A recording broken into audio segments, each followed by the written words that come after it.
ఒక ఆడబిడ్డను అత్తారింటికి పంపించేటప్పుడు తండ్రి నుదుటి మీద ముద్దు పెట్టుకుంటాడు, తల్లి బొగ్గ మీద ముద్దు పెట్టుకుంటుంది, భర్త ఒక్కడే పెదాల మీద ముద్దాడుతాడు. ఎందుకో తెలుసా? నుదుటి మీద తండ్రి ముద్దు పెట్టుకోవటానికి కారణం ఏంటో తెలుసా? అమ్మా, అత్తారింటికి పంపిస్తున్నా, నేను ఎప్పుడైనా అత్తారింటికి వచ్చినప్పుడు నేను తలెత్తుకునేటట్లుగా నువ్వు బ్రతకాలమ్మా. ఎంత చక్కగా పెంచేవయ్యా కూతుర్ని, ఎంత సంస్కారవంతంగా పెంచేవయ్యా అని అంటే ఆ ఇంట్లో నేను తలెత్తుకోగలుగుతా.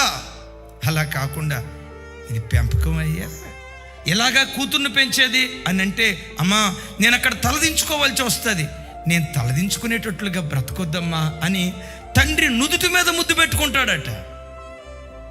తండ్రి నుదుటి మీద ముద్దు పెట్టుకుంటాడట, నేను తలెత్తుకునేటట్లుగా బ్రతుకమ్మా అని. తల్లి బుగ్గ మీద ముద్దు పెట్టుకుంటాదట. ఎందుకో తెలుసా? నా కూతురు ఎప్పుడు చిరునవ్వుతో ఉండాలి, నవ్వుతూ బ్రతకాలి.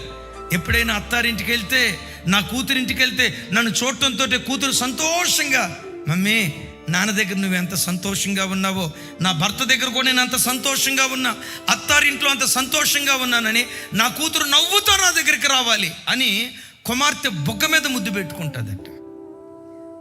భర్త పెదాల మీద ముద్దాడుతాడు, అది అపవిత్రం కాదు. ఎందుకో తెలుసా? అమ్మా, మన ఇంటి లోపల ఎన్నో లోటుపాట్లు ఉంటాయి, ఈ గడప లోపల ఎన్నో కొరతలు ఉంటాయి.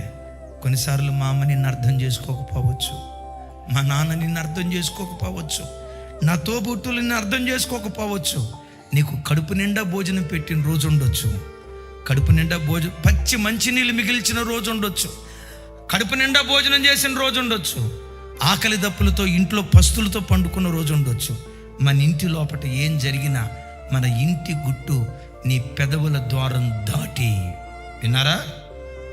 నీ పెదవుల ద్వారం దాటి, మన ఇంటి గుట్టు నీ పెదవుల ద్వారం దాటి బయట చెప్పొద్దమ్మా. గుట్టుగా బ్రతుకుదాం, గుట్టుగా బ్రతుకుదాం. సంసారాన్ని గుట్టు చాలా అవసరమని భర్త పెదాల మీద ముద్దాడుతాడట.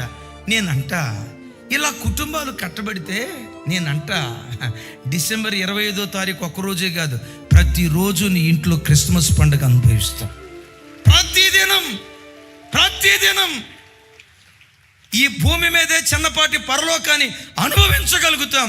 యేసయ్యకి మహిమ కలుగును గాక.